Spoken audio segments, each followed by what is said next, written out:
Ay guys, tayo ay kakain ng ampalaya.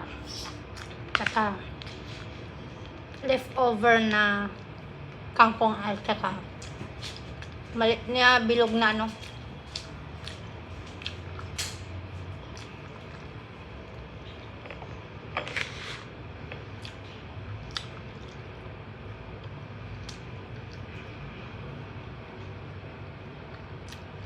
Bilog na talong.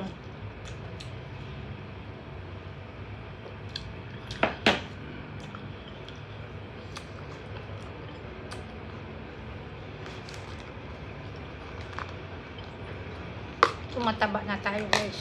Pero okay lang yan. Masarap kasi kumain eh.